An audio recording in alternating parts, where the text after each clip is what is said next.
तो चलिए स्टूडेंट्स, आज का टॉपिक हम स्टार्ट करते हैं, राजस्थान का एकीकरण। इसमें हम 70 क्वेश्चंस डिस्कस करेंगे राजस्थान के एकीकरण के, जो कि परीक्षात्मक दृष्टिकोण से बहुत ही ज्यादा इंपॉर्टेंट है और गत परीक्षाओं में पूछे भी गए हैं। तो देखिए, पहला क्वेश्चन क्या है। राजनीतिक एकीकरण से पूर्व राजस्थान में कितनी रियासतें और ठिकाने थे? तो स्टूडेंट्स, राजनीतिक एकीकरण से पूर्व राजस्थान में 19 रियासतें, राजस्थान में 19 रियासतें, 3 ठिकाने व एक केंद्र शासित प्रदेश, एक केंद्र शासित प्रदेश अजमेर मेरवाड़ा था। तो एकीकरण से पूर्व राजस्थान में 19 रियासतें थी, 3 ठिकाने थे और एक केंद्र शासित प्रदेश अजमेर मेरवाड़ा था। तो इसका सही उत्तर क्या होगा? 19 रियासतें, 3 ठिकाने। तो थर्ड जो ऑप्शन है वो इसका राइट आंसर है। सेकंड क्वेश्चन देखते हैं। दक्षिणी राजपुताना के छोटे राज्यों को एकीकृत करने के लिए किसने हाड़ौती संघ बनाने का प्रस्ताव दिया? तो देखिए स्टूडेंट्स, अगर हम बात करें कि हाड़ौती संघ बनाने का प्रस्ताव किसने रखा, तो वो थे कोटा के महाराव भीम सिंह। कौन थे? कोटा के महाराव भीम सिंह। ये अपन को याद रखना है। इन्होंने कोटा, बूंदी और झालावाड़ को मिलाकर, यानी कि इन्होंने इन 3 रियासतों को मिलाकर हाड़ौती संघ बनाने का प्रस्ताव रखा था। हाड़ौती संघ बनाने का प्रस्ताव रखा था, या अपन कह सकते हैं हाड़ौती संघ बनाने का प्रयास किया था। इसके अलावा यदि हम देखें तो डूंगरपुर के जो महारावल थे, हो सकता है कि वो प्रश्न भी परीक्षा में पूछ लिया जाए। तो हाड़ौती संघ बनाने का प्रस्ताव तो किसने रखा था? कोटा के महाराव भीम सिंह ने। तो इस क्वेश्चन का आंसर तो क्या होगा? महाराव भीम सिंह। लेकिन इसके अलावा मैं आपको यह भी बताना चाहूंगा कि डूंगरपुर के महारावल, डूंगरपुर के महारावल लक्ष्मण सिंह ने, डूंगरपुर के महारावल लक्ष्मण सिंह ने डूंगरपुर, बांसवाड़ा, प्रतापगढ़ व कुशलगढ़ को मिलाकर बागड़ संघ बनाने का प्रयास किया था। तो आप इसको भी जरूर नोट डाउन करें, क्योंकि क्वेश्चन जो है वो कोटा के महाराव भीम सिंह वाला, जो हाड़ौती संघ वाला है, ये पूछा गया है। तो हो सकता है परीक्षा में बागड़ संघ के बारे में भी पूछ लिया जाए कि बागड़ संघ बनाने का जो प्रयास है वो किसने किया? तो डूंगरपुर के महारावल लक्ष्मण सिंह ने। जो मेवाड़ के महाराणा भूपाल सिंह थे, इन्होंने गुजरात, मालवा और राजस्थान के शासकों को आपस में मिलाकर राजस्थान यूनियन बनाने का प्रयास किया था। और जयपुर के जो महाराज थे, शासक थे सवाई मानसिंह द्वितीय, उन्होंने राजस्थान और मालवा के शासकों को मिलाकर भी एक संघ बनाने का प्रयास किया था। तो हमें इनके बारे में भी क्या होनी चाहिए? जानकारी होनी चाहिए। तो सेकंड जो क्वेश्चन है हमारा, इसका आंसर क्या है? महाराव भीम सिंह कोटा। अब हम बात करते हैं आजादी से पूर्व नॉन सैल्यूट स्टेट ठिकाने कौन से थे? तो जैसे कि मैंने आपको फर्स्ट क्वेश्चन में बताया कि एकीकरण से पूर्व राजस्थान में 3 ठिकाने थे। इन 3 ठिकानों को क्या कहा जाता था? नॉन सैल्यूट स्टेट कहा जाता था, यानी कि इनके शासकों को तोपों की सलामी नहीं दी जाती थी। और जो 19 रियासतें थी, उन्हें सैल्यूट स्टेट कहा जाता था, उनके शासकों को तोपों की सलामी दी जाती थी। तो 3 ठिकाने कौन कौन से थे? कुशलगढ़,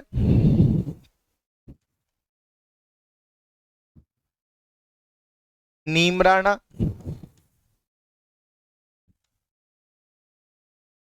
और लावा। ये 3 ठिकाने राजस्थान के अंदर थे। इन्हें नॉन सैल्यूट स्टेट कहा जाता था। कुशलगढ़ के शासक कौन थे? कुशलगढ़ के शासक थे राव हरेंद्र कुमार सिंह। कौन थे? राव हरेंद्र कुमार सिंह। नीमराणा के शासक थे राव राजेंद्र सिंह। और लावा के शासक थे ठाकुर वंश प्रदीप सिंह। तो इन तीनों ठिकानों को क्या कहा जाता था? नॉन सैल्यूट स्टेट कहा जाता था। तो अब हम देखते हैं कि थर्ड प्रश्न का उत्तर क्या होगा कि आजादी से पूर्व नॉन सैल्यूट स्टेट ठिकाने कौन से थे? तो लावा था, बिल्कुल लावा था। कुशलगढ़ था, कुशलगढ़ था। नीमराणा है, नीमराणा भी था। तो इसका आंसर क्या होगा? उपयुक्त सभी। इसका आंसर क्या होगा? उपयुक्त सभी। तो आजादी से पूर्व नॉन सैल्यूट स्टेट ठिकाने कौन से थे? तो आपको इन तीनों का नाम पता होना चाहिए, इनके शासकों का नाम भी पता होना चाहिए, और साथ ही साथ ये भी पता होना चाहिए कि नीमराणा को हमने प्रथम चरण के अंदर राजस्थान में मिलाया। कौन से चरण में? प्रथम चरण में। कुशलगढ़ को हमने द्वितीय चरण में राजस्थान के अंतर्गत मिलाया, और लावा को हमने चतुर्थ चरण में, कौन से चरण में? चतुर्थ चरण में राजस्थान में मिलाया। प्रथम चरण में जब हमने मत्स्य संघ का निर्माण किया, तब हमने नीमराणा को राजस्थान, नीमराणा का विलय राजस्थान में यानी कि मत्स्य संघ में किया, और मत्स्य संघ का जो विलय है वो राजस्थान में 5वें चरण में हुआ था। कुशलगढ़ का जो विलय है वो द्वितीय चरण में किया गया, जब पूर्व राजस्थान संघ बनाया गया। और लावा का जो विलय राजस्थान में है वो चौथे चरण में किया गया, जब वृहद राजस्थान का निर्माण किया गया। कुशलगढ़ जो है वो वर्तमान में कहां पर है? वर्तमान में है बांसवाड़ा में। कहां पर है? बांसवाड़ा में। नीमराणा है कोटपुतली बहरोड में, क्योंकि अब नया जिला बन गया है कोटपुतली बहरोड। पहले नीमराणा अलवर में था, लेकिन अब वर्तमान में कहां पर है नीमराणा? कोटपुतली बहरोड जिले में है। और लावा किस जिले में है? लावा है टोंक में। लावा कहां पर है? टोंक जिले में है। तो इन बातों की जानकारी भी हमको होनी चाहिए। अब हम बात करते हैं फोर्थ क्वेश्चन की। राजस्थान में अजमेर के विलय के समय वहां का मुख्यमंत्री कौन था? तो देखिए, मैंने आपको बताया कि राजस्थान में एक केंद्र शासित प्रदेश था जिसे क्या कहा जाता था? अजमेर मेरवाड़ा। क्या कहा जाता था? अजमेर मेरवाड़ा। ये एक केंद्र शासित प्रदेश था, अर्थात चीफ कमिश्नरी क्षेत्र था। इस केंद्र शासित प्रदेश की खुद की एक विधानसभा थी। खुद की क्या थी? एक विधानसभा थी। और इस विधानसभा को किस नाम से जाना जाता था? धारा सभा के नाम से जाना जाता था। इस विधानसभा में कितने सदस्य हुआ करते थे? 30 सदस्य। कितने हुआ करते थे?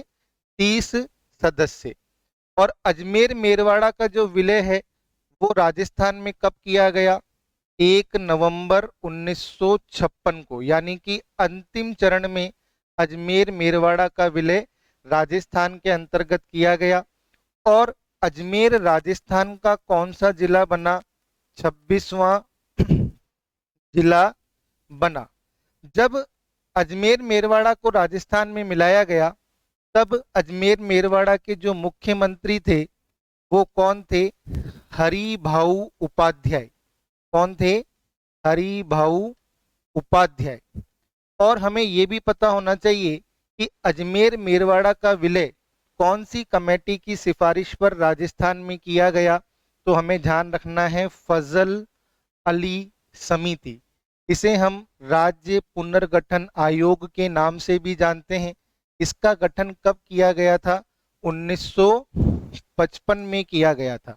तो इसका आंसर क्या होगा कि राजस्थान में अजमेर के विलय के समय वहां का मुख्यमंत्री कौन था? हरिभाऊ उपाध्याय। तो इसका थर्ड ऑप्शन जो है वो राइट है।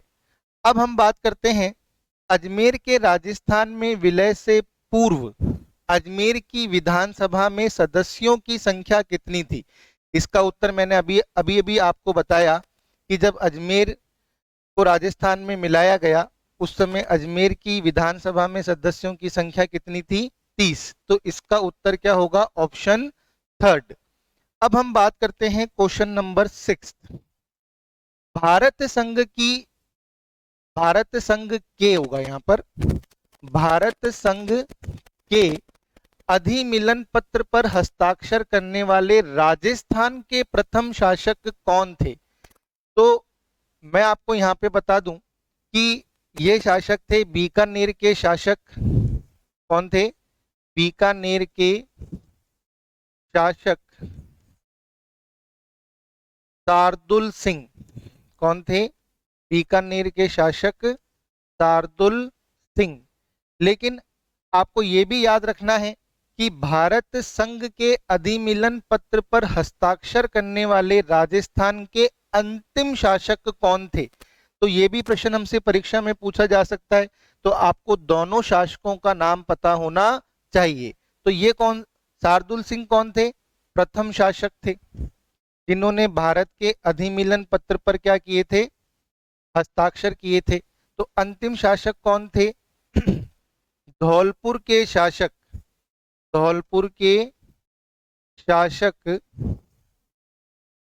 उदयभान सिंह। कौन थे?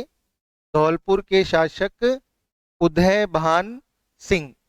ये राजस्थान के अंतिम शासक थे जिन्होंने भारत के अधिमिलन पत्र पर क्या किया था? हस्ताक्षर किया था। और ये भी मैं आपको बता दूं कि शार्दुल सिंह ने जो हस्ताक्षर किए थे वो किए थे 7 अगस्त 1947 को। और धौलपुर के शासक उदयभान सिंह ने जो हस्ताक्षर किए थे वो किए थे 14 अगस्त 1947 को। तो हमको इन दोनों ही शासकों के बारे में पता होना चाहिए कि भारत के अधिमिलन पत्र पर हस्ताक्षर करने वाले राजस्थान के प्रथम शासक तो बीकानेर के शासक शार्दुल सिंह थे और अंतिम शासक धौलपुर के शासक उदयभान सिंह थे। तो इसका आंसर क्या होगा? बीकानेर के शार्दुल सिंह प्रथम। इसका आंसर क्या होगा? बीकानेर के शार्दुल सिंह प्रथम, ऑप्शन थर्ड। अब हम बात करते हैं सेवेंथ क्वेश्चन की। विलय पत्र पर हस्ताक्षर करते समय किसने कहा था कि मैं अपने डेथ वारंट पर हस्ताक्षर कर रहा हूं? तो ये स्टेटमेंट कहा था बांसवाड़ा के शासक चंद्रवीर सिंह ने। किसने कहा था? बांसवाड़ा के शासक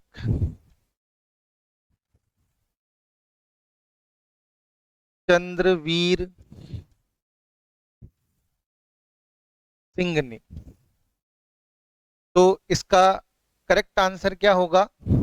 ऑप्शन नंबर फोर्थ। क्योंकि बांसवाड़ा के शासक महारावल चंद्रवीर सिंह ने विलय पत्र पर हस्ताक्षर करते समय कहा कि मैं अपने डेथ वारंट पर हस्ताक्षर कर रहा हूं। नेक्स्ट, राजस्थान की किस रियासत को पंडित जवाहरलाल नेहरू ने विश्व का 8वां आश्चर्य कहा था? तो इसका उत्तर होगा जैसलमेर रियासत को। किसको कहा था बच्चों? जैसलमेर रियासत को। इसके शासक रघुनाथ सिंह थे और जवाहरलाल नेहरू ने इस रियासत को निराली रियासत और विश्व का 8वां आश्चर्य कहा। और ये राजस्थान की एक ऐसी रियासत भी है जिसने भारत छोड़ो आंदोलन में भाग नहीं लिया था। तो यहाँ पर हमारा कौन सा ऑप्शन सही होगा? Option third. कि राजस्थान की किस रियासत को पंडित जवाहरलाल नेहरू ने विश्व का 8वां आश्चर्य कहा था? जैसलमेर रियासत। नेक्स्ट क्वेश्चन, स्वतंत्रता प्राप्ति के समय राजस्थान में क्षेत्रफल की दृष्टि से सबसे बड़ी रियासत कौन सी थी? तो इसका आंसर होगा मारवाड़। इसका आंसर क्या होगा? मारवाड़, यानी कि जोधपुर रियासत। लेकिन हमको यहां पर यह भी पता होना चाहिए कि क्षेत्रफल की दृष्टि से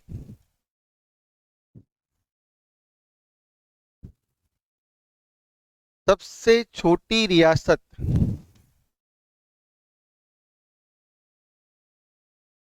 सबसे छोटी रियासत शाहपुरा थी। कौन सी थी? शाहपुरा थी। जनसंख्या की दृष्टि से सबसे बड़ी रियासत, जनसंख्या की दृष्टि से सबसे बड़ी रियासत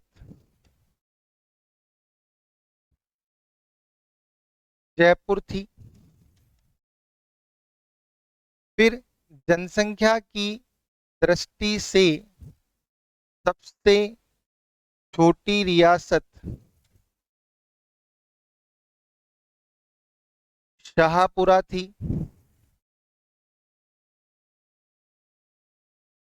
सबसे प्राचीन रियासत,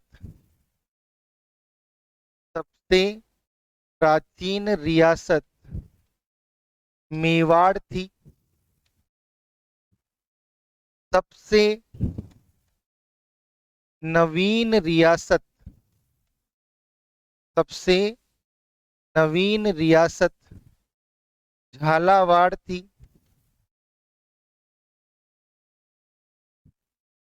जाट रियासत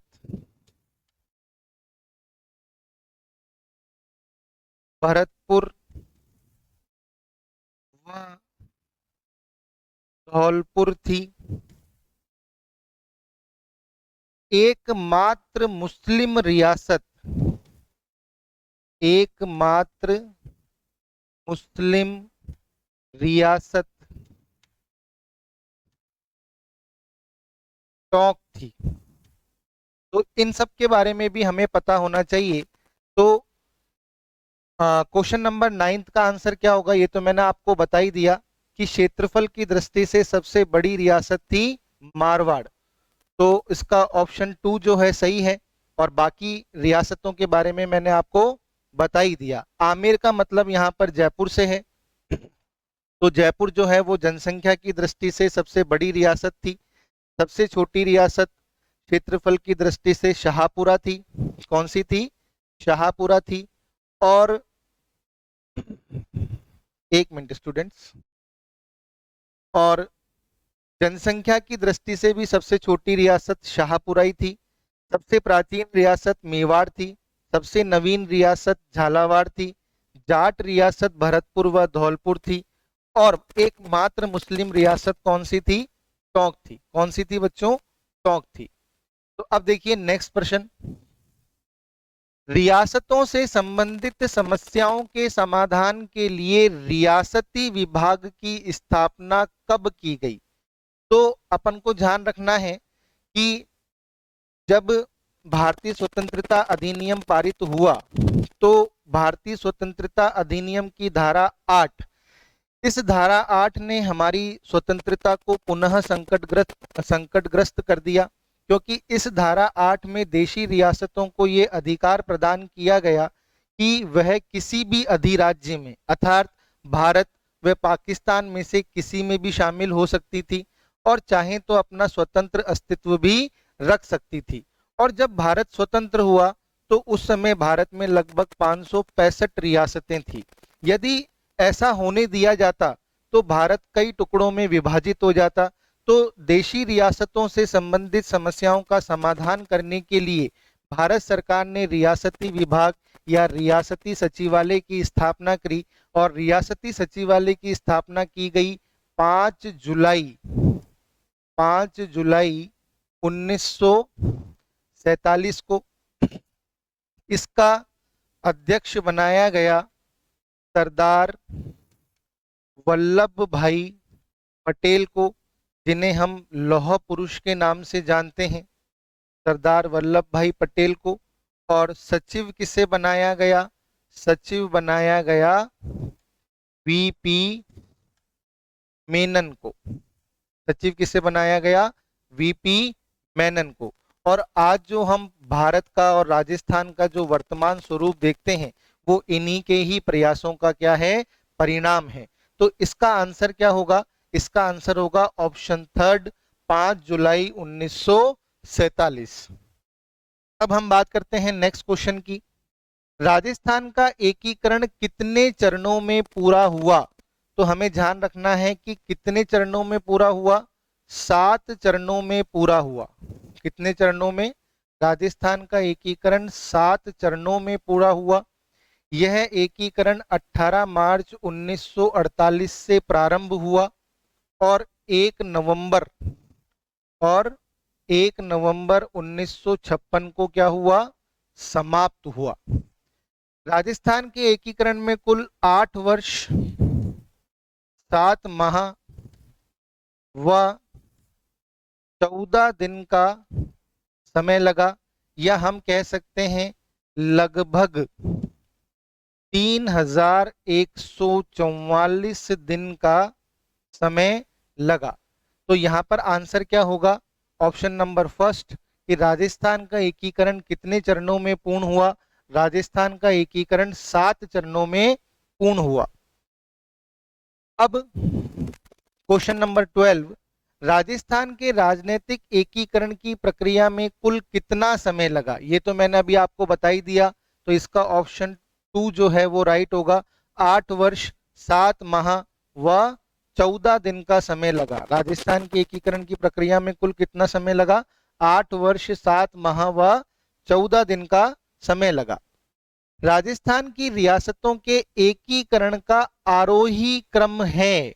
तो यहां पर थोड़ा सा स्टूडेंट आप लोग ध्यान से देखिएगा, मैं आपको एक शॉर्ट समरी दे देता हूं, तो ये आपके बड़े काम भी आएगी, इसको ध्यान से समझिएगा।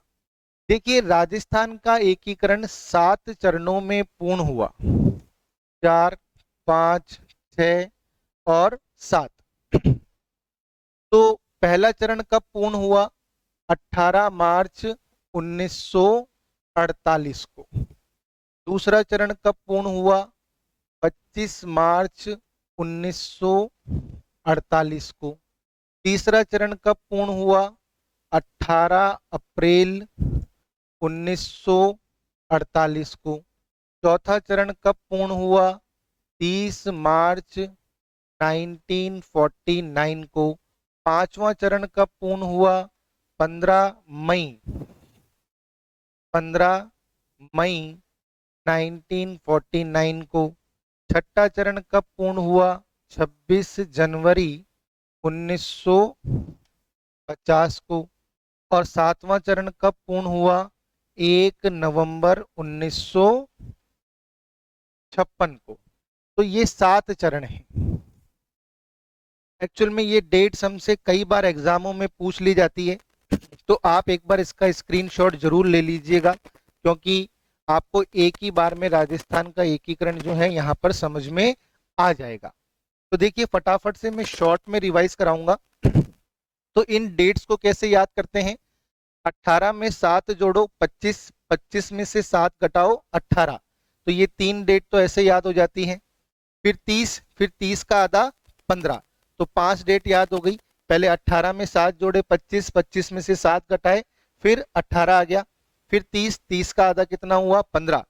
अब 26 जनवरी आप जानते ही हैं हमारा गणतंत्र दिवस होता है, और आखिरी चरण की जो डेट थी वो थी 1 नवंबर 1956। 18 मार्च को किसका निर्माण किया गया? मत्स्य संघ का। किसका निर्माण किया गया? मत्स्य संघ का। दूसरे चरण में किसका निर्माण किया गया? पूर्व राजस्थान संघ का। किसका निर्माण किया गया? पूर्व राजस्थान संघ का। तीसरे चरण में निर्माण किया गया संयुक्त राजस्थान का। किसका निर्माण किया गया? संयुक्त राजस्थान का। चौथे चरण में किसका निर्माण किया गया? वृहद राजस्थान का। किसका निर्माण किया गया? वृहद राजस्थान का। पांचवें चरण में किसका निर्माण किया गया? संयुक्त वृहद राजस्थान का। छठे चरण में निर्माण किया गया राजस्थान संघ। और सातवें चरण में वर्तमान राजस्थान। वर्तमान राजस्थान। तो इस तरीके से राजस्थान का एकीकरण हुआ। अब हमारे सामने प्रश्न ये भी है कि मत्स्य संघ में कौन कौन सी रियासतों को मिलाया गया। तो यहाँ पर देखिएगा, यहाँ पर हमने 4 रियासतों का विलय कर कर मत्स्य संघ बनाया। वो रियासतें कौन कौन सी थी? अलवर, भरतपुर, करौली और धौलपुर। क्योंकि इस तरह के प्रश्नों का उत्तर देने के लिए आपको ये पूरी बातें याद होनी चाहिए। प्लस एक ठिकाना था, उस ठिकाने का नाम क्या था? नीम राना या नीम राणा। ठीक है, तो इन 4 रियासतों व एक ठिकाने को मिलाकर हमने क्या बनाया? मत्स्य संघ बनाया। फिर दूसरे चरण के अंदर हमने 9 रियासतें, कौन कौन सी? बांसवाड़ा, बूंदी, किशनगढ़,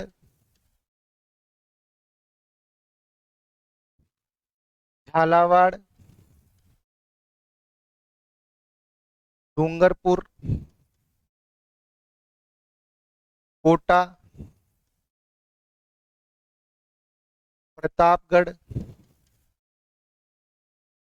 शाहपुरा, टोंक, प्लस एक ठिकाना कुशलगढ़। तो इन 9 रियासतों व एक ठिकाने को मिलाकर हमने क्या बनाया? पूर्व राजस्थान संघ बनाया। तीसरे चरण के अंदर पूर्व राजस्थान संघ में, पूर्व राजस्थान संघ में उदयपुर रियासत को मिलाकर, किसको मिलाकर? उदयपुर रियासत को मिलाकर संयुक्त राजस्थान का निर्माण किया गया। चौथे चरण में संयुक्त राजस्थान में, चौथे चरण में संयुक्त राजस्थान में जयपुर, जोधपुर, बीकानेर, जैसलमेर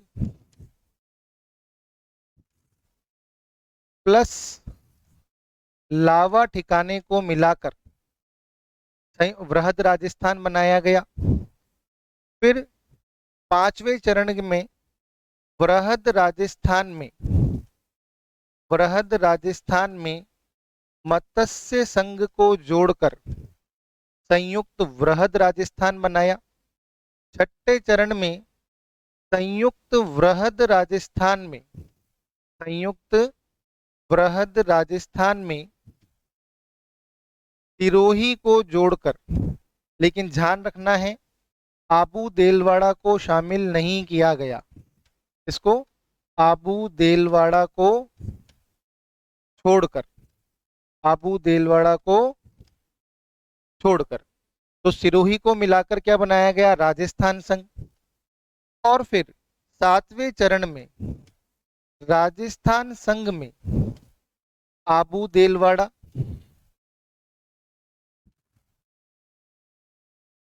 प्लस अजमेर मेरवाड़ा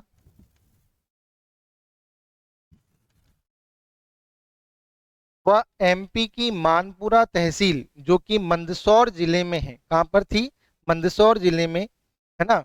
तो उसके सुनेल टप्पा गांव को राजस्थान में शामिल किया गया। यानी कि एमपी की मंदसौर जिले की मानपुरा तहसील के सुनेल टप्पा गांव को राजस्थान में क्या किया गया? शामिल किया गया। तथा राजस्थान के कोटा जिले का सिरोंज क्षेत्र जो है वो एमपी में मिला दिया गया। यानी कि सातवें चरण के अंदर राजस्थान संघ में आबू देलवाड़ा को, अजमेर मेरवाड़ा को और सुनेल टप्पा को जोड़ा गया और सिरोंज जो है वो एमपी को दे दिया गया। तो इस तरीके से वर्तमान स्वरूप जो है राजस्थान का वो अस्तित्व में आया। तो एक बार आप फटाफट से इसका स्क्रीनशॉट ले लीजिए। ये एक तरीके से समरी है इस चैप्टर की। अब आप देखिए हमारा क्वेश्चन क्या था। हमारा क्वेश्चन था कि राजस्थान की रियासतों के एकीकरण का आरोही क्रम बताइए। क्या बताइए? आरोही क्रम। तो देखिए टोंक को कौन से चरण में मिलाया गया था? टोंक को मिलाया गया था दूसरे चरण में। टोंक को कौन से चरण में मिलाया गया था? दूसरे चरण में मिलाया गया था। फिर उदयपुर की बात करें तो उदयपुर को तीसरे चरण में मिलाया गया था। फिर हम बात करें जैसलमेर की तो जैसलमेर को चौथे चरण में मिलाया गया था। और अजमेर की बात करें तो अजमेर को सबसे अंत में सातवें चरण में मिलाया गया। तो यदि हम चरणों के आधार पर आरोही क्रम देखें तो पहले नंबर पर टोंक, दूसरे नंबर पर उदयपुर, तीसरे नंबर पर जयपुर और चौथे नंबर पर अजमेर ही आएगा। तो इसका कौन सा ऑप्शन सही होगा? फर्स्ट ऑप्शन सही होगा। First, second, third, fourth. क्योंकि आरोही क्रम में जमाने पर टोंक पहले आएगा, उदयपुर उसके बाद, जैसलमेर उसके बाद और सबसे अंत में क्या आएगा? अजमेर। तो इसका ऑप्शन कौन सा सही होगा? Option first. अब देखिए मत्स्य संघ में कौन सी रियासत सम्मिलित नहीं थी? तो मत्स्य संघ के अंदर हमने 4 रियासतों को मिलाया था, ए, बी, सी, डी। अलवर, भरतपुर, करौली और धौलपुर। इन 4 रियासतों को हमने मत्स्य संघ में मिलाया था और एक ठिकाना भी मिलाया था। उस ठिकाने का नाम क्या था? नीमराणा। तो यहाँ पर बात रियासतों की जा रही है। तो मत्स्य संघ में कौन सी रियासत सम्मिलित नहीं थी? अलवर थी, भरतपुर थी, करौली थी, झालावाड़ नहीं थी। तो इसका कौन सा ऑप्शन सही होगा? फोर्थ ऑप्शन जो है वो इसका क्या होगा बच्चों? सही होगा। नेक्स्ट क्वेश्चन देखिए, राजस्थान निर्माण के प्रथम चरण में गठित मत्स्य संघ में सम्मिलित हुई कौन सी रियासतें मत्स्य संघ में सम्मिलित हुई? तो अभी अपन ने देखा अलवर, भरतपुर, धौलपुर एवं करौली। तो ये सेकंड ऑप्शन जो है इसका वो सही होगा। अभी मैंने आपको बताया कि 4 रियासतें मत्स्य संघ में शामिल हुई थी, अलवर, भरतपुर, धौलपुर व करौली। नेक्स्ट क्वेश्चन देखिए, राजस्थान के गठन के समय प्रथम चरण के दौरान गठित मत्स्य संघ में डैश रियासतें शामिल हुई। तो इसका ऑप्शन वापस ये फोर्थ का ऑप्शन क्या होगा? 4 ही होगा। फोर्थ ऑप्शन जो है वो इस क्वेश्चन का सही होगा कि मत्स्य संघ में कितनी रियासतें शामिल हुई थी? 4 रियासतें शामिल हुई थी। यानी कि आप देख सकते हो कि एक ही बात को, एक ही क्वेश्चन को कितने तरीके से एग्जाम के अंदर पूछा गया है।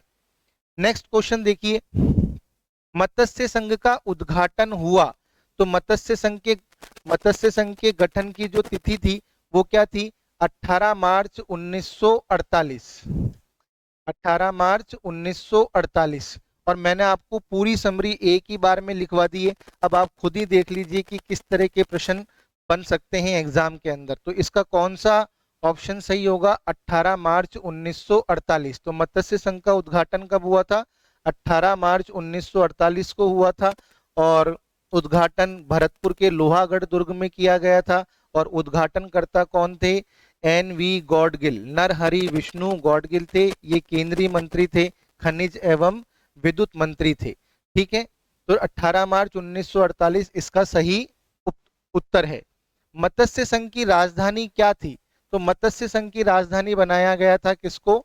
अलवर को बनाया गया था। किसको बनाया गया था? अलवर को बनाया गया था। तो इसका सही आंसर क्या होगा? ऑप्शन फर्स्ट होगा। ध्यान रखना है, अगर आपको चैप्टर टिप्स पर याद है तो आपको क्वेश्चन पढ़ते ही उसका जो उत्तर है वो अपने आप ही दिमाग में आ जाएगा। आपको चारों ऑप्शन पढ़ने की जरूरत नहीं पड़ेगी। तो बस शर्त क्या है कि आपको बिल्कुल चैप्टर जो है वो कंठस्थ होना चाहिए कि मत्स्य संघ की राजधानी क्या थी? अलवर थी। नेक्स्ट, 1948 में किनको मत्स्य संघ का राज प्रमुख बनाया गया था? तो मत्स्य संघ का राज प्रमुख बनाया गया था धौलपुर के उदयभान सिंह को। धौलपुर के उदयभान सिंह को। लेकिन हमको यहां पर यह भी पता होना चाहिए कि उपराज प्रमुख किसे बनाया गया था?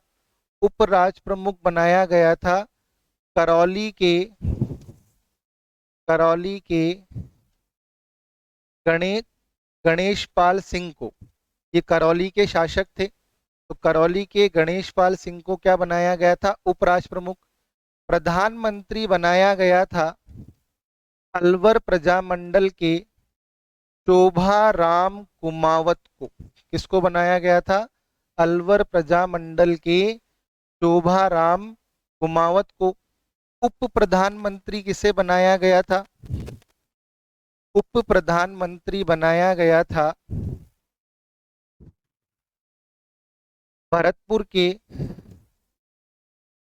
के जुगल किशोर चतुर्वेदी को। किसको बनाया गया था? भरतपुर के जुगल किशोर चतुर्वेदी को। इनको क्या बनाया गया था? उप प्रधानमंत्री। और राजधानी अपन ने पढ़ी ली कि मत्स्य संघ की राजधानी अलवर को बनाया गया था। उद्घाटन जो है वो नरहरि विष्णु गौडगिल एनवी गौडगिल ने किया था। उद्घाटन भरतपुर के लोहागढ़ दुर्ग में हुआ था। तो वो बातें तो अपन डिस्कस कर चुके हैं। इसका भी आप स्क्रीनशॉट ले लीजिए कि हो सकता है कि उपराष्ट्र प्रमुख पूछ ले, प्रधानमंत्री पूछ ले, उप प्रधानमंत्री पूछ ले, तो इनके बारे में भी हमें पता होना चाहिए। तो इसका आंसर क्या होगा कि 1948 में किनको मत्स्य संघ का राज प्रमुख बनाया गया था? तो हमारा आंसर होगा महाराजा उदयभान सिंह। ये कहाँ के थे? धौलपुर के थे। नेक्स्ट क्वेश्चन देखिए, मत्स्य संघ का प्रथम राज प्रमुख किस रियासत का शासक था? अभी मैंने आपको बता दिया धौलपुर के उदयभान सिंह। उदयभान सिंह किस रियासत के शासक थे? धौलपुर के शासक थे। तो इसका सही उत्तर क्या होगा? Option third. नेक्स्ट क्वेश्चन देखिए, मत्स्य संघ के प्रधानमंत्री किसे बनाया गया? तो मैंने आपको बता दिया था अलवर प्रजामंडल के शोभाराम कुमावत को बनाया गया था। तो इसका सही उत्तर क्या होगा? ऑप्शन 4। नेक्स्ट क्वेश्चन, किसके प्रस्ताव पर, वेरी इंपॉर्टेंट क्वेश्चन, किसके प्रस्ताव पर मत्स्य संघ का नाम मत्स्य संघ रखा गया? किसके कहने पर मत्स्य संघ का नाम मत्स्य संघ रखा गया? तो यहां पर हमको ध्यान रखना है के.एम. मुंशी, कन्हैयालाल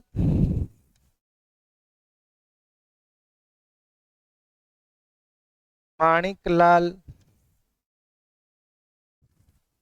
मुंशी के कहने पर इस संघ का नाम मत्स्य संघ रखा गया था, क्योंकि महाभारत काल के अंदर इस क्षेत्र को मत्स्य प्रदेश के नाम से जाना जाता था। तो के.एम. मुंशी ने प्रस्ताव दिया था कि इस संघ का नाम मत्स्य संघ रखा जाना चाहिए। तो इस संघ का नाम मत्स्य संघ किसके कहने पर रखा गया था? के.एम. मुंशी के कहने पर रखा गया था। नेक्स्ट, 14 फरवरी 1948 को भारत सरकार ने भरतपुर प्रशासन पर अधिकार करके भरतपुर राज्य का प्रशासक किसको नियुक्त किया था? तो देखिए, मैं आप जो कंटेंट वाला वीडियो है इसका, उसको भी मैंने यूट्यूब पर डाल रखा है। तो आप उसमें उसको यदि देखेंगे तो मैंने आपको उसमें विस्तार से बताया है कि भारत सरकार ने सबसे पहले अलवर रियासत का जो शासन है, प्रशासन है, अपने हाथ में लिया था, क्योंकि अलवर और भरतपुर के अंदर सांप्रदायिक दंगे भड़क चुके थे। और अलवर के जो महाराजा तेज सिंह थे और अलवर के जो दीवान थे नारायण भास्कर खरे, उनको भारत सरकार ने दिल्ली में नजरबंद कर दिया था, क्योंकि उन पर सांप्रदायिक हिंसा को भड़काने का आरोप लगा था और महात्मा गांधी की हत्या का आरोप भी लगा था। लेकिन हालांकि जांच में वो बाद में निर्दोष पाए गए। तो भारत सरकार ने सबसे पहले अलवर जो रियासत है उसका प्रशासन अपने हाथ में लिया था, और बाद में किसका प्रशासन अपने हाथ में लिया था? भरतपुर रियासत का। तो भरतपुर रियासत का जो प्रशासन है भारत सरकार ने अपने हाथ में कब लिया? 14 फरवरी 1948 को लिया। और भरतपुर के शासक कौन थे? भरतपुर के शासक थे बृजेंद्र सिंह। कौन थे? बृजेंद्र सिंह, क्योंकि ये भी भरतपुर के अंदर सांप्रदायिक हिंसा को नहीं रोक पा रहे थे, इसलिए भारत सरकार ने बृजेंद्र सिंह पर दबाव डाला और बृजेंद्र सिंह ने 14 फरवरी 1948 को भरतपुर का जो प्रशासन है वो भारत सरकार के सुपुर्द कर दिया और भारत सरकार ने भरतपुर का प्रशासक जो है एस.एन. स्प्रू को नियुक्त किया। तो इसका सही ऑप्शन क्या होगा? ऑप्शन फोर्थ जो है वो इसका सही ऑप्शन होगा। नेक्स्ट, राजस्थान के एकीकरण की प्रक्रिया के समय मत्स्य संघ की वार्षिक आय क्या थी? तो देखिए बच्चों, अगर वार्षिक आय की बात की जाए तो यहाँ पर हमको पता होना चाहिए कि मत्स्य संघ की जो वार्षिक आय थी वो थी 184 लाख रुपए, यानी कि 1 करोड़ 84 लाख रुपए, ये मत्स्य संघ की क्या थी? वार्षिक आय थी। तो नेक्स्ट प्रश्न पर चलते हैं। 25वां प्रश्न, 25 मार्च 1948 को गठित पूर्व राजस्थान संघ में निम्नलिखित देशी रियासतों का कौन सा समूह सम्मिलित नहीं था? अब मैंने आप लोगों को बताया कि पूर्व राजस्थान संघ के अंदर 9 रियासतों का विलय किया गया था और एक ठिकाने का विलय किया गया था। ये 9 रियासतें कौन कौन सी थी? बांसवाड़ा, बूंदी, किशनगढ़, झालावाड़,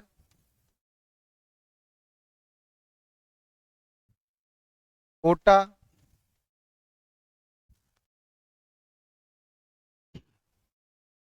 कोटा से पहले अपन डूंगरपुर लिखेंगे, डूंगरपुर, फिर कोटा, फिर प्रतापगढ़, फिर शाहपुरा और फिर टोंक। तो ये 9 रियासतें थी जिन्हें पूर्व राजस्थान संघ में मिलाया गया था और एक ठिकाना कौन सा था? एक ठिकाना था कुशलगढ़। तो इन 9 रियासतों को याद करने की एक ट्रिक भी होती है जो बहुत ही फेमस है, पा बू की झाड़ू को प्रशाटो। तो आप ऐसे 9 रियासतों को याद कर सकते हैं। तो हमारा क्वेश्चन क्या है उस पर लौटते हैं कि 25 मार्च 1948 को गठित पूर्व राजस्थान संघ में निम्नलिखित देशी रियासतों का कौन सा समूह सम्मिलित नहीं था? तो देखिए, कोटा, बूंदी, झालावाड़, शाहपुरा ये रियासतें थी।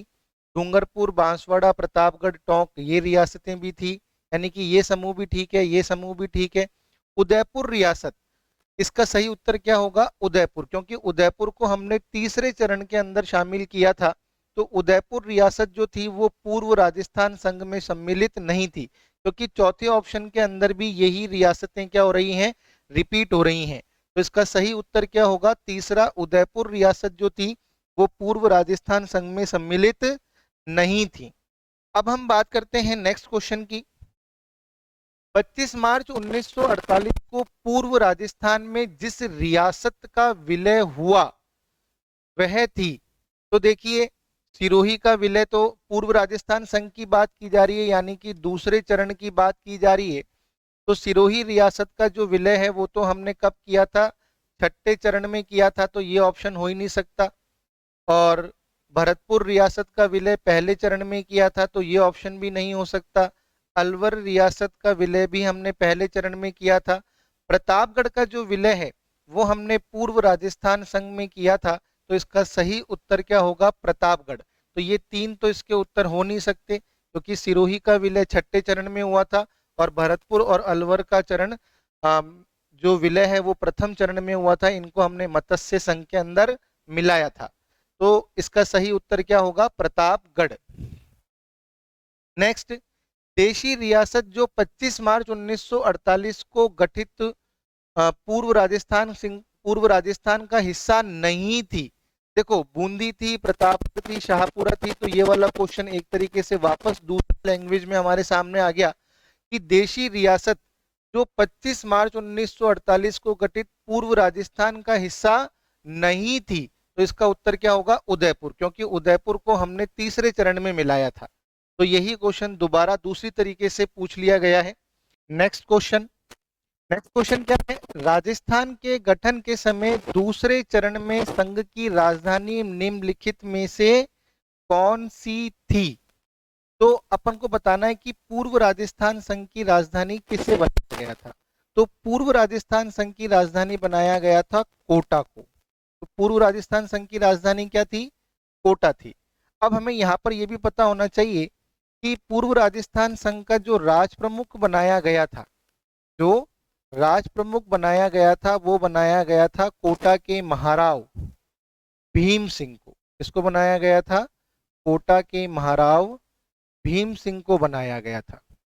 और यदि हम उपराज प्रमुख की बात करें तो दो उपराज प्रमुख बनाए गए थे पूर्व राजस्थान संघ के अंदर।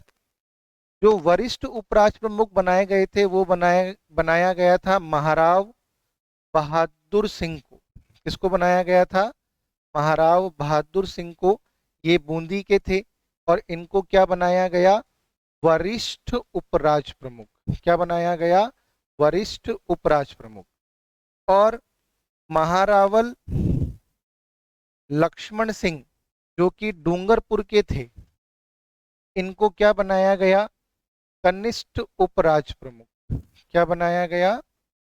कनिष्ठ उपराज प्रमुख। पूर्व राजस्थान संघ का प्रधानमंत्री बनाया गया था शाहपुरा प्रजामंडल के, शाहपुरा प्रजामंडल के गोकुल लाल असावा को। किसको बनाया गया था? गोकुल लाल असावा को। ये कहाँ के थे? शाहपुरा के थे। और पूर्व राजस्थान संघ का जो उद्घाटन किया गया था वो कोटा दुर्ग में किया गया था। और उद्घाटनकर्ता कौन थे? उद्घाटन करता थे नरहरि विष्णु गौडगिल। ये केंद्रीय मंत्री थे और इनके पास कौन सा विभाग था? खनिज एवं विद्युत विभाग। और यदि हम पूर्व राजस्थान संघ के क्षेत्रफल की बात करें तो इसका क्षेत्रफल था 16,807 वर्ग किलोमीटर। जनसंख्या 23.5 लाख इस संघ की क्या थी? जनसंख्या थी। और वार्षिक आय 2 करोड़ रुपए से अधिक थी। एक बार आप इसका स्क्रीनशॉट ले लीजिए। इसमें द्वितीय चरण की पूरी समरी जो है वो मैंने यहाँ पर लिख दी है। तो एक बार फटाफट से इसका स्क्रीनशॉट ले लीजिए बच्चों। और यदि आपको ये पूरा चैप्टर जो है बहुत ही डिटेल से पढ़ना है तो मैंने इसका एक वीडियो जो है वो यूट्यूब पर अपलोड किया है। वो करीब 2 घंटे का वीडियो है। उसमें मैंने हर चरण को बहुत ही विस्तार से समझाया है बच्चों। तो आप उस वीडियो को जरूर देखिएगा। इससे आपके पूरे कंसेप्ट जो इस चैप्टर से रिलेटेड हैं वो क्लियर हो जाएंगे। तो यहाँ पर हमारे प्रश्न का उत्तर क्या होगा? हमारे प्रश्न का उत्तर होगा कोटा। तो पूर्व राजस्थान संघ की राजधानी कौन सी थी? कोटा थी। अब हम बात करते हैं नेक्स्ट प्रश्न की। पूर्व राजस्थान संघ का निर्माण 25 मार्च 1948 को हुआ। इसमें राज प्रमुख किसे बनाया गया? देखिए अभी अभी मैंने आपको बताया कि राज प्रमुख किसे बनाया गया था? कोटा महाराव भीम सिंह को बनाया गया था। कोटा के महाराव कौन थे? भीम सिंह। इनको पूर्व राजस्थान संघ का क्या बनाया गया था? राज प्रमुख बनाया गया था। नेक्स्ट प्रश्न, 25 मार्च 1948 को गठित राजस्थान का पूर्व राजस्थान का प्रधानमंत्री किसे बनाया गया? तो मैंने आपको ये भी बता दिया था, गोकुल लाल असावा को बनाया गया। ये कहाँ के थे? शाहपुरा के थे। ये शाहपुरा प्रजामंडल के सक्रिय नेता थे। तो गोकुल लाल असावा को पूर्व राजस्थान संघ का क्या बनाया गया था? मंत्री बनाया गया था। नेक्स्ट, पूर्व राजस्थान का 25 मार्च 1948 को किसने उद्घाटन किया? तो मैंने आपको बताया एनवी गौडगिल ने किया था। ये केंद्रीय मंत्री थे और इनका कौन सा विभाग था? खनिज एवं विद्युत विभाग। और मत्स्य संघ का उद्घाटन भी एनवी गौडगिल ने ही किया था। तो ध्यान रखिएगा, प्रथम चरण और द्वितीय चरण दोनों का उद्घाटन किसने किया था? नरहरि विष्णु गौडगिल ने किया था। नेक्स्ट प्रश्न की हम बात करते हैं। नेक्स्ट प्रश्न क्या है? उदयपुर रियासत का पूर्व राजस्थान में विलय हुआ। तो देखिए मैंने आपको बताया था, अब तीसरे चरण की बात की जा रही है कि उदयपुर को पूर्व राजस्थान संघ में कब मिलाया गया? तो हमारा उत्तर होगा 18 अप्रैल 1948 को। कब मिलाया गया? 18 अप्रैल 1948 को पूर्व राजस्थान संघ में, पूर्व राजस्थान संघ में उदयपुर का विलय करके किसका निर्माण किया गया? संयुक्त राजस्थान का निर्माण किया गया। किसका निर्माण किया गया? संयुक्त राजस्थान का निर्माण किया गया था। तो यहाँ पर हमारा उत्तर क्या होगा? 18 अप्रैल 1948, सेकंड ऑप्शन सही होगा। नेक्स्ट देखिए, राजस्थान के एकीकरण के तीसरे चरण में पूर्व राजस्थान के साथ किस रियासत को जोड़ा गया? देखो यही, यानी कि पहले वाला क्वेश्चन ही वापस रिपीट हो गया है, लेकिन इसको दूसरे तरीके से पूछा गया है और यहाँ पर उदयपुर की जगह क्या लिखा गया है? मेवाड़। तो हमने सही उत्तर क्या होगा? मेवाड़ रियासत को जोड़ा गया। तो राजस्थान के एकीकरण के तीसरे चरण में पूर्व राजस्थान के साथ किस रियासत को जोड़ा गया? तो हमारा उत्तर क्या होगा? मेवाड़, यानी कि उदयपुर रियासत को। नेक्स्ट प्रश्न, राजस्थान निर्माण के तृतीय चरण यानी कि संयुक्त राजस्थान में राज्य की राजधानी किसे बनाया गया? तो हमारा उत्तर होगा यहाँ पर उदयपुर को राजधानी बनाया गया। इसको राजधानी बनाया गया, उदयपुर को राजधानी बनाया गया। और यहाँ पर हमको ध्यान रखना है कि संयुक्त राजस्थान का राज प्रमुख बनाया गया मेवाड़ के महाराणा भूपाल सिंह को। मेवाड़ के महाराणा भूपाल सिंह को।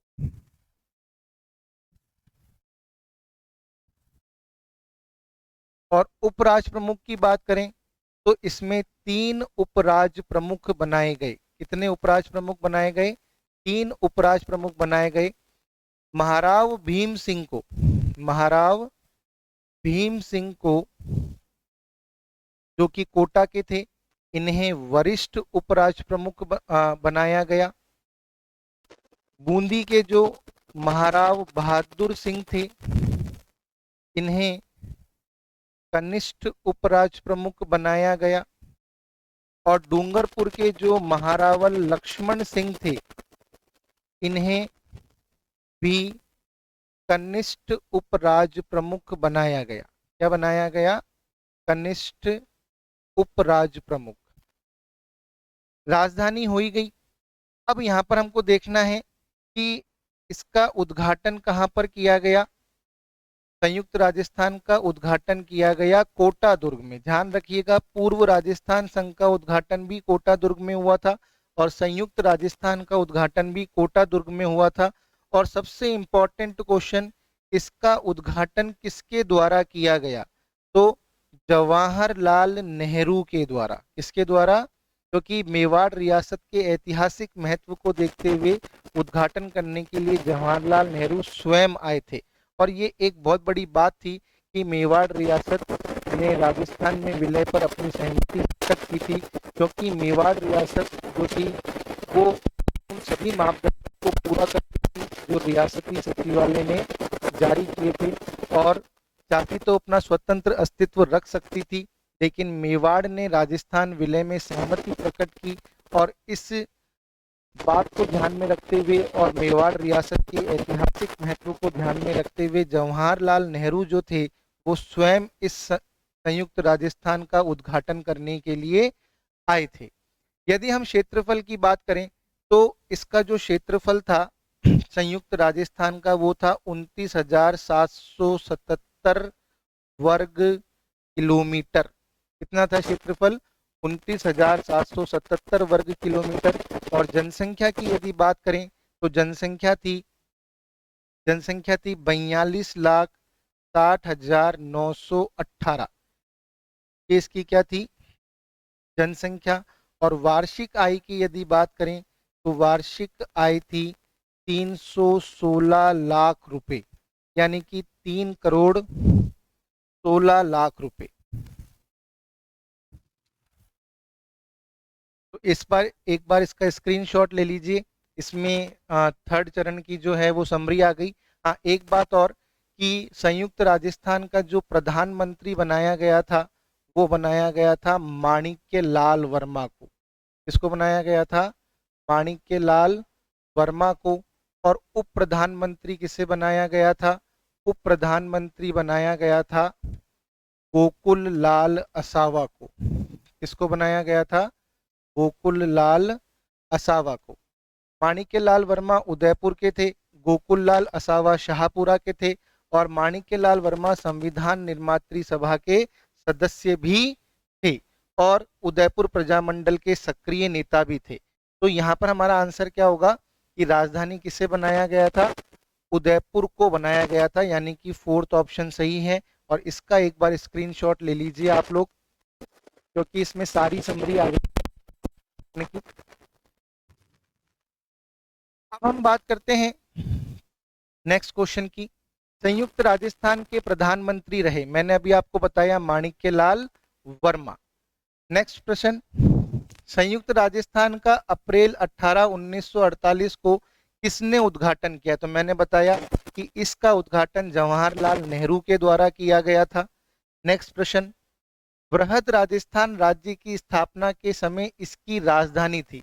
अब देखो, चतुर्थ चरण की बात हो रही है, वृहद राजस्थान की बात हो रही है, तो मैं बता दूं कि वृहद राजस्थान का निर्माण कब हुआ था? 30 मार्च 1949 को हुआ था।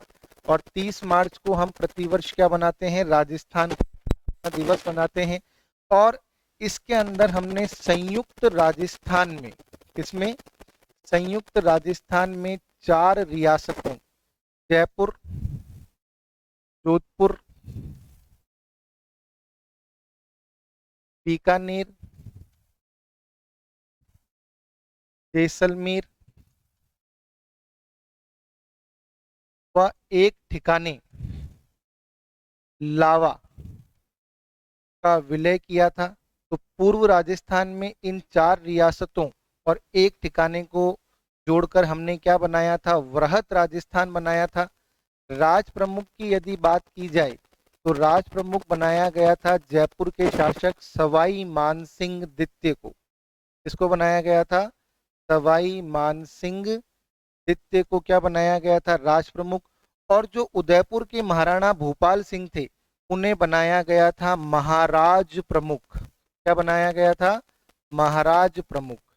तो ध्यान रखिएगा, ये बड़ा ही है, और इसकी पूरी डिटेल से मैंने जो बात है वो मैंने कंटेंट वाले वीडियो में समझाई है, तो आप उसको जरूर देखिएगा कि इन्हें महाराज प्रमुख क्यों बनाया गया। ठीक है ना? तो महाराज प्रमुख किसे बनाया गया था? मेवाड़ के महाराणा भूपाल सिंह को। और यदि हम उपराज प्रमुख की बात करें तो 4 उपराज प्रमुख बनाए गए। कौन कौन? कोटा के भीम सिंह, जोधपुर के हनुवंत सिंह, बूंदी के बहादुर सिंह और डूंगरपुर के लक्ष्मण सिंह। तो 4 उपराज प्रमुख बनाए गए। ये दोनों वरिष्ठ उपराज प्रमुख बनाए गए और ये दोनों कनिष्ठ उपराज प्रमुख बनाए गए। वृहद राजस्थान का प्रधानमंत्री जिसे बनाया गया वो थे हीरालाल शास्त्री। कौन थे? हीरालाल शास्त्री। ये जयपुर प्रजामंडल के थे। और उद्घाटन कहाँ पर किया गया था? उद्घाटन किया गया था जयपुर में।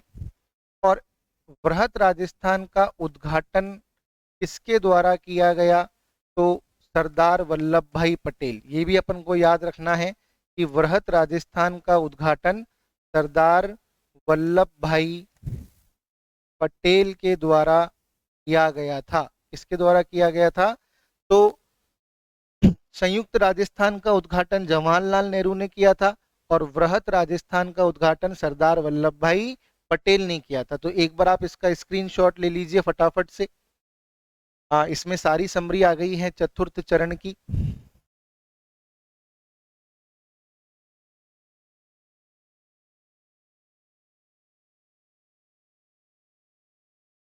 ठीक है, तो यहां पर आप देखिए क्वेश्चन का आंसर क्या होगा हमारा, इस समय इसकी राजधानी किसे बनाया गया? तो जयपुर को बनाया गया। और यहाँ पर मैं आपको एक इम्पॉर्टेंट बात और बताना चाहूँगा कि जोधपुर और जयपुर दोनों में से, दोनों के अंदर से किसी एक को राजधानी चुनना था।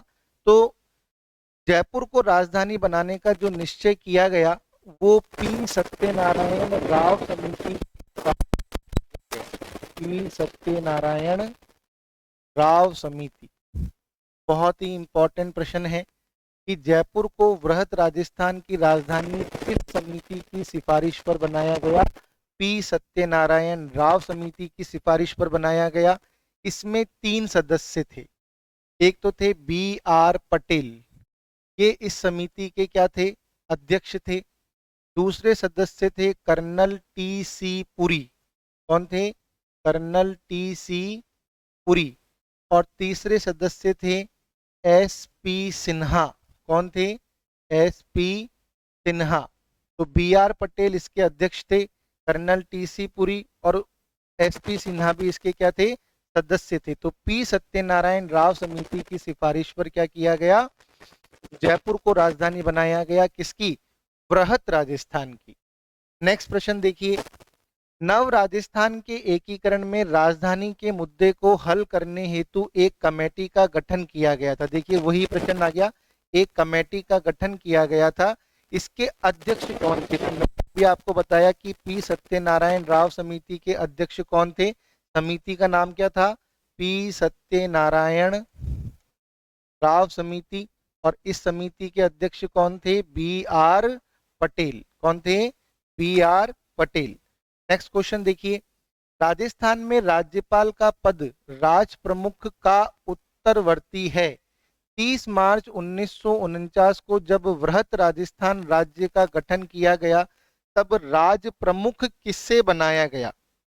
तो वृहत राजस्थान का राज प्रमुख किससे बनाया गया? सवाई मानसिंह को बनाया गया। किसको बनाया गया? सवाई मानसिंह द्वितीय को बनाया गया था। और ये बात भी हमको ध्यान रखनी है कि राजस्थान में जो है राज्यपाल जो पद था वो राज प्रमुख का था। और राजस्थान के प्रथम राज प्रमुख जो हैं वो सवाई मानसिंह ही कहलाते हैं और अंतिम राज प्रमुख भी यही कहलाते हैं। 1 नवंबर 1956 को अंतिम चरण में राजस्थान को ए श्रेणी के राज्यों में शामिल कर लिया गया। राज प्रमुख का पद समाप्त कर दिया गया, राज्यपाल के पद का सृजन किया गया और राजस्थान का प्रथम राज्यपाल जो है वो गुरुमुख निहाल सिंह को बनाया। तो अपन को ध्यान रखना है।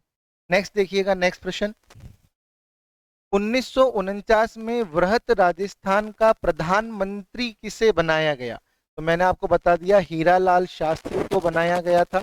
वृहत राजस्थान का प्रधानमंत्री किसे बनाया गया था? हीरालाल शास्त्री को बनाया गया था। राजस्थान के प्रथम महाराज प्रमुख कौन थे? तो मैंने आपको बताया कि राज प्रमुख तो बनाया गया था सवाई मानसिंह द्वितीय को और महाराज प्रमुख बनाया गया था उदयपुर के महाराणा भूपाल सिंह को। तो इसका सही आंसर क्या होगा? Option first. नेक्स्ट प्रश्न देखिए, मेवाड़ के महाराणा भूपाल सिंह किस वर्ष में राजस्थान के महाराज प्रमुख बने?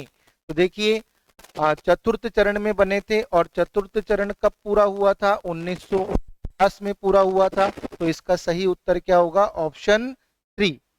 नेक्स्ट क्वेश्चन देखिए, वृहत राजस्थान का उद्घाटन 30 मार्च 1949 को किसके द्वारा किया गया? तो वृहत राजस्थान का उद्घाटन किया गया था वल्लभ भाई पटेल के द्वारा और संयुक्त राजस्थान का उद्घाटन किया गया था जवाहरलाल नेहरू के द्वारा। और प्रथम चरण और द्वितीय चरण की बात की जाए मत्स्य संघ की और पूर्व राजस्थान संघ की, तो उसका उद्घाटन गॉडगिल के द्वारा। तो ठीक है, नेक्स्ट प्रश्न देखिए, निम्न शहरों को राजस्थान के एकीकरण के समय स्थापित सरकारी कार्यालयों के साथ सुमेलित कीजिए। तो देखिए चतुर्थ चरण के अंदर हमने कई महत्वपूर्ण विभागों का बंटवारा रियासतों के अनुसार किया और रियासतों के महत्व को देखते हुए किया। तो हमने हाई कोर्ट जो है वो रखा था जोधपुर में। हाई कोर्ट कहाँ पर रखा था? जोधपुर में। शिक्षा विभाग रखा गया बीकानेर में, खनिज विभाग रखा गया उदयपुर में और कृषि विभाग रखा गया भरतपुर में। तो यहाँ पर ऑप्शन कौन सा सही होगा? देखिए भरतपुर का ऑप्शन फोर्थ, जोधपुर का फर्स्ट, बीकानेर का सेकंड और उदयपुर का थर्ड, यानी कि ऑप्शन फोर जो है वो इसका राइट आंसर है। ऑप्शन फोर जो है वो इसका क्या है, राइट आंसर है। नेक्स्ट क्वेश्चन देखिए, आजादी के बाद जोधपुर के कौन से शासक अपनी रियासत को एक स्वतंत्र इकाई रखना चाहते थे? तो देखिए जोधपुर जो है के साथ, देखो राजस्थान की 4 रियासतें ऐसी थी जो अपना स्वतंत्र मेवाड़ और बीकानेर। तो यहाँ पर बात क्या की जा रही है कि आजादी के बाद जोधपुर के कौन शासक अपनी रियासत को एक स्वतंत्र इकाई रखना चाहते थे? तो एकीकरण के समय या आजादी के समय जोधपुर के जो शासक थे वो थे हनुमंत सिंह। कौन थे? हनुमंत सिंह। तो हनुमंत सिंह जो थे वो अपनी रियासत को एक स्वतंत्र इकाई के रूप में रखना चाहते थे। और मैं यहाँ पर आपको एक बात और बताना चाहूंगा कि हनुमंत सिंह जो है रियासत का विलय यानी कि मारवाड़ रियासत का विलय जो है वो पाकिस्तान में करना चाहते थे, परंतु वीपी मेनन के प्रयासों से, माउंटबेटन और सरदार वल्लभ भाई पटेल के प्रयासों से इनको राजी कर लिया गया भारत में विलय के लिए। नेक्स्ट, राजस्थान की रियासतों के एकीकरण के समय जोधपुर राज्य का महाराजा कौन था? तो मैंने अभी आपको बता दिया, Hanumant Singh. Next question, sir VT Krishnamachari किस राज्य के दीवान थे? तो यहाँ पर आपको 3 दीवानों के बारे में ध्यान रखना है खास तौर से इस वाले चैप्टर में। एन बी खरे, एन बी खरे कहाँ के दीवान थे? अलवर के। क्योंकि जब हम इस चैप्टर को पढ़ते हैं तो इन 3 दीवानों के बारे में उल्लेख आता है। एन बी खरे कहाँ के दीवान थे? अलवर के। सर राम मूर्ति, सर राम मूर्ति कहाँ के दीवान थे? उदयपुर के। और sir B T Krishnamachari, sir B T Krishnamachari ये कहाँ के दीवान थे? जयपुर के। एक बार आप इसका स्क्रीनशॉट ले लीजिए, इनमें से कुछ भी प्रश्न के रूप में आपसे पूछा जा सकता है। तो इस प्रश्न का उत्तर क्या होगा कि सर वी टी कृष्णमाचारी किस राज्य के दीवान थे? जयपुर रियासत के दीवान थे। कहाँ के दीवान थे? जयपुर रियासत के दीवान थे। अब देखिए नेक्स्ट प्रश्न, एकीकरण के समय किस मारवाड़ नरेश ने पाकिस्तान में मिलने का प्रयास किया? तो मैंने आपको बता दिया, हनुमंत सिंह।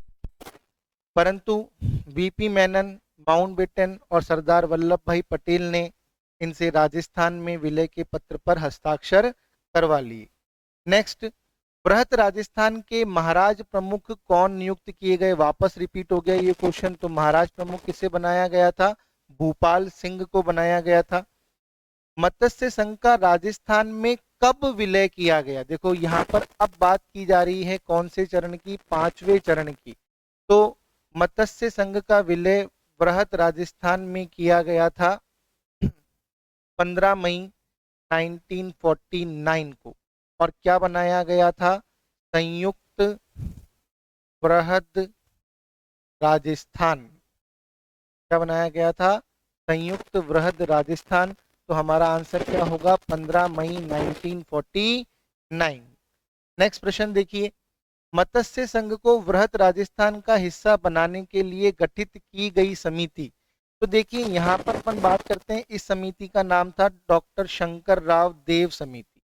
अब मैं आपको थोड़ा कुछ बताना चाहूंगा, वो ये है कि भाई मत्स्य संघ में 4 रियासतें थी, अलवर, भरतपुर, करौली और धौलपुर। तो जब मत्स्य संघ का निर्माण किया गया था तो इन रियासतों के शासकों को पहले ही कह दिया गया था कि भविष्य में या तो आपको उत्तर प्रदेश में शामिल कर दिया जाएगा या राजस्थान में शामिल कर दिया जाएगा। तो जब बात मत्स्य संघ के विलय की आई कि मत्स्य संघ को किस में मिलाया जाए, तो भारत सरकार ने इस संघ को राजस्थान में मिलाने की सहमति जताई। परंतु इस संघ के जो 2 रियासतें थी, एक भरतपुर और धौलपुर, ये रियासतों को लेकर भरतपुर और धौलपुर के जो शासक थे वो अपनी रियासतों को किस में मिलाना चाहते थे? यहाँ की भाषा और संस्कृति जो है वो उत्तर प्रदेश से मिलती है, परंतु भरतपुर के जो शासक थे गणेश पाल, ब्रिजेंद्र सिंह जी, भरतपुर के शासक कौन? ब्रिजेंद्र सिंह जी। तो ब्रिजेंद्र सिंह जी ने जो है भरतपुर को राजस्थान में मिलाने के लिए बाद में अपनी सहमति दे दी थी। तो कुल मिलाकर अगर देखा जाए तो अलवर, भरतपुर और करौली, इन तीनों ही रियासतों के शासकों ने राजस्थान में विलय करने पर अपनी सहमति प्रदान कर दी थी, परंतु धौलपुर के जो शासक थे उदयभान सिंह, उन्होंने कहा कि भाई जो जनता चाहेगी वही होगा। जनता अगर उदयपुर उत्तर प्रदेश में मिलने के लिए कहेगी तो हमारी रियासत उत्तर प्रदेश में मिला दीजिए, और जनता यदि कहती है कि राजस्थान मिलना चाहिए तो राजस्थान में मिला दीजिए। तो इस समस्या का समाधान करने के लिए खास तौर से भरतपुर और धौलपुर की जनता की राय को जानने के लिए एक समिति का गठन किया गया, और उस समिति का नाम क्या था? शंकर राव समिति। शंकर राव इस समिति के क्या थे? अध्यक्ष थे। इसके अलावा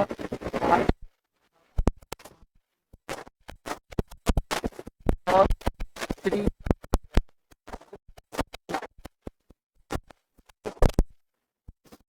इन्होंने क्या किया? मत संग्रह करा। जनता ने राजस्थान में प्रदान की, राजस्थान में की, और इस समिति की सिफारिशों के आधार पर ही भरतपुर और धौलपुर का विलय किसमें किया गया? राजस्थान में किया गया। तो हमारे प्रश्न का उत्तर क्या होगा कि मत्स्य संघ को वृहद राजस्थान का हिस्सा बनाने के लिए गठित की गई समिति कौन सी थी? तो हमारा आंसर होगा शंकर राव देव समिति। नेक्स्ट प्रश्न देखिए, राजस्थान के एकीकरण में भरतपुर धौलपुर रियासतों पर जनता की राय जानने के लिए एक कमेटी का गठन किया गया था, उस कमेटी में कौन सम्मिलित नहीं था? तो देखिए, शंकर राव देव, आर के सिद्धार्थ और प्रभु दयाल। तो एम एस जैन जो है के अंदर शामिल थे। तो हमारा आंसर होगा, हमसे पूछा गया है कि इस उस कमेटी में कौन सम्मिलित नहीं था, तो एम एस जैन जो है वो सम्मिलित नहीं थे। नेक्स्ट, मत्स्य संघ का कौन सा राज्य जनता के बहुमत के आधार पर उत्तर प्रदेश के साथ विलीनीकरण के लिए तैयार था? तो देखिए, मैंने आपको बताया वो था धौलपुर। कौन था? धौलपुर। तो मत्स्य संघ का कौन सा राज्य जनता के बहुमत के आधार पर, क्योंकि धौलपुर के शासक उदयभान सिंह ने कहा था कि जनता की जो राय होगी उसी के अनुसार कार्य किया जाए। तो जनता के बहुमत के आधार पर उत्तर प्रदेश के साथ विलीनीकरण के लिए कौन तैयार थे? धौलपुर के शासक तैयार थे। लेकिन बाद मत संग्रह हुआ तो जनता ने किसके प्रति अपनी सहमति प्रदान की? राजस्थान में विलय के प्रति अपनी सहमति प्रदान की। नेक्स्ट, सिरोही का राजस्थान में विलय कब हुआ? तो देखिए, अब छठे चरण की बात की जा रही है। सिरोही को 26 जनवरी 1950 को राजस्थान में मिलाया गया और राजस्थान संघ किया गया, लेकिन आबू देलवाड़ा को सिरोही में सिरोही से अलग कर दिया गया था, और शेष सिरोही को जो है राजस्थान में मिलाया गया था। तो सिरोही का राजस्थान में विलय कब हुआ? 26 जनवरी 1950 को हुआ था। हमने संयुक्त वृहद राजस्थान में, इसमें संयुक्त वृहद राजस्थान में सिरोही को जोड़कर, लेकिन ध्यान रखना आबू देलवाड़ा इसमें शामिल नहीं थे। आबू देलवाड़ा को छोड़कर किसका निर्माण किया था? राजस्थान संघ का निर्माण किया। इसका निर्माण किया था राजस्थान संघ का। तो इसका सही उत्तर क्या होगा? 26 जनवरी 1950। भारत सरकार ने 5 जनवरी 1949 को सिरोही का प्रशासन डैश सरकार को सौंपा। तो 5 जनवरी 1949 को सिरोही का प्रशासन भारत सरकार ने बंबई सरकार को सौंपा था। और सिरोही के विलय की पूरी कहानी जो है वो मैंने आपको, या पूरी बात जो है मैंने आपको कंटेंट वाले वीडियो में बताई है। तो आप उसको जरूर देखिएगा कि सिरोही को पहले गुजरात एजेंसी को सौंपा गया, फिर बाद में सिरोही का प्रशासन खुद भारत सरकार ने ले लिया, फिर सिरोही का प्रशासन बंबई सरकार को दे दिया गया। बाद में जो है सरदार वल्लभ भाई पटेल ने सिरोही के दो और दिया और आबू देलवाड़ा जो सिंह मेहता ने इसका विरोध किया और एक बहुत बड़ा जन आंदोलन हुआ। और बाद में फिर आखिरी चरण में आबू देलवाड़ा को भी राजस्थान में क्या कर दिया गया, मिला दिया गया। तो 5 जनवरी 1949 को भारत सरकार ने सिरोही का प्रशासन है वो किसको सौंपा था, बंबई सरकार को सौंपा था। नेक्स्ट, कितने सोपानों में सिरोही का राजस्थान में विलय हुआ, तो हमारा उत्तर होगा 2, क्योंकि एक तो 26 जनवरी 1950 को आबू देलवाड़ा को छोड़कर जो शेष सिरोही था वो राजस्थान में मिलाया गया। फिर 1 नवंबर 1956 को आबू देलवाड़ा को भी राजस्थान में मिला दिया गया। तो इस तरह सिरोही का राजस्थान में विलय जो है वो 2 सोपानों में किया गया। नेक्स्ट प्रश्न, किसने माउंट आबू के राजस्थान में विलय में महत्वपूर्ण योगदान दिया, तो मैंने अभी आपको बताया कि गोकुल भाई भट्ट, इन्हें राजस्थान के गांधी भी कहा जाता है और इनका जन्म स्थान सिरोही रियासती है। सिरोही का हातल गांव जो है वो इनका जन्म स्थान है। तो जब सिरोही का प्रशासन बंबई को सौंप दिया गया और आबू देलवाड़ा को जब राजस्थान में नहीं मिलाया गया, तो गोकुल भाई भट्ट ने और बलवंत सिंह मेहता ने इसका घोर विरोध किया और एक जन आंदोलन किया। और इन्हीं के प्रयासों से ही बाद में माउंट आबू यानी कि आबू देलवाड़ा जो हिस्सा, आबू देलवाड़ा वाला जो हिस्सा है वो राजस्थान में मिलाया गया। तो महत्वपूर्ण योगदान किसने दिया, गोकुल भाई भट्ट ने दिया। नेक्स्ट देखिए, राजस्थान के एकीकरण के सप्तम चरण 1 नवंबर 1956 में किन क्षेत्रों को सम्मिलित किया गया, तो अजमेर और आबू को राजस्थान में क्या किया गया, मिलाया गया। तो इसका उत्तर होगा ऑप्शन 4। नेक्स्ट देखिए, अजमेर मेरवाड़ा का राजस्थान में विलय कब हुआ, तो आखिरी चरण में हुआ था और आखिरी चरण की डेट क्या थी, 1 नवंबर 1956।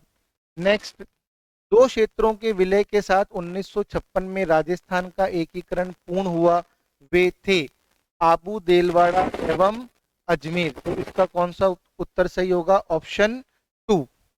बाकी सब तो रियासतें हैं और इनके बारे में मैं आपको बता ही चुका हूं। किसकी सिफारिशों के आधार पर आबू एवं देलवाड़ा तहसील को राजस्थान में मिलाया गया, किसकी सिफारिश पे, तो मैंने कहा फजल अली, राज्य पुनर्गठन आयोग की सिफारिश पर ही, फजल अली कमेटी को हम राज्य पुनर्गठन आयोग के नाम से भी जानते हैं, इन्हीं की सिफारिश पर आबू देलवाड़ा को और अजमेर मेरवाड़ा का विलय जो है वो राजस्थान में किया गया था। तो हमारा ऑप्शन क्या होगा, फर्स्ट। टॉडगढ़, टॉडगढ़ कहाँ आता है बच्चों, अजमेर में आता है, उस समय अजमेर में आता था, वर्तमान में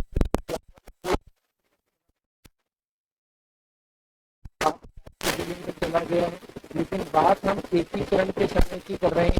तो टॉडगढ़ को राजस्थान में कब सम्मिलित किया गया, तो जब अजमेर मेरवाड़ा को सम्मिलित किया गया, क्योंकि उस समय अजमेर मेरवाड़ा केंद्र शासित प्रदेश का हिस्सा था। वर्तमान में ये ब्यावर जिले में है। तो हम बात कर रहे हैं एकीकरण की, तो जब अजमेर मेरवाड़ा को मिलाया गया तभी टॉडगढ़ का विलय भी जो है वो राजस्थान में हो गया। और अजमेर मेरवाड़ा को कब मिलाया गया था, 1956 में। तो इसका सही आंसर क्या होगा, ऑप्शन 4। राजस्थान निर्माण की प्रक्रिया कब पूर्ण हुई, 1956 में पूर्ण हुई और डेट क्या थी, 1 नवंबर 1956। नेक्स्ट, किस संविधान संशोधन अधिनियम ने राजस्थान में राज प्रमुख संस्था का लोप कर दिया, मैंने बता चुका हूं, 7वां संविधान संशोधन अधिनियम ये 1956 में किया गया। इस संशोधन के द्वारा राजस्थान ABCD यानी कि राज्यों की 4 श्रेणियां हुआ करती थी, इन चारों श्रेणियों को समाप्त कर दिया गया। राजस्थान को A श्रेणी का राज्य बनाया गया। किस श्रेणी का राज्य बनाया गया, A श्रेणी का। और राज्य समाप्त करके राज्यपाल के पद का सृजन किया गया और राजस्थान के प्रथम राज्यपाल कौन बने? गुरुमुख निहाल सिंह। किसको बनाया गया? गुरुमुख निहाल सिंह को बनाया गया। तो यहाँ पर सही आंसर क्या होगा? 7वां संविधान संशोधन अधिनियम 1956। और इसी अधिनियम के द्वारा एक बात और तय की गई कि एक ही व्यक्ति को तो ये जब हम पॉलिटिकल साइंस पढ़ते हैं तो उसमें इस अधिनियम को इस संविधान विस्तार से डिस्कस करते हैं। नेक्स्ट देखिए, आजादी के समय राजस्थान राज्य भारतीय संविधान था। तो आजादी द्वितीय श्रेणी का था और बाद में इसे प्रथम श्रेणी यानी ए श्रेणी का बना दिया गया था, क्योंकि तो इसके जो प्रमुख होते थे वो राज प्रमुख होते थे, इसलिए आजादी के समय ये द्वितीय श्रेणी का था। राजस्थान में राज प्रमुख का पद कब समाप्त हुआ? तो 1 नवंबर 19 को समाप्त हुआ और राज्यपाल का पद क्या किया गया? सृजित किया गया। नेक्स्ट, राजस्थान के प्रथम राज्यपाल कौन थे? मैं आपको बता चुका हूं, गुरुमुख निहाल सिंह। तो इसका ऑप्शन फर्स्ट करेक्ट होगा। 1 नवंबर 1956 से पहले राजस्थान राज्य के प्रमुख जाने जाते थे, राज प्रमुख के नाम से जाने जाते थे, और 1 नवंबर 1956 को राज प्रमुख का पद समाप्त हो गया और राज्यपाल का पद सृजित हुआ। राजस्थान राज्य का वर्तमान स्वरूप जिस तारीख से है वो कौन सी तारीख है? 1 नवंबर 1956 से है, क्योंकि इसी दिन हमारे एकीकरण की प्रक्रिया क्या हुई थी? पूर्ण हुई थी। तो बच्चों यहाँ पर हमारी ये क्लास जो है समाप्त होती है।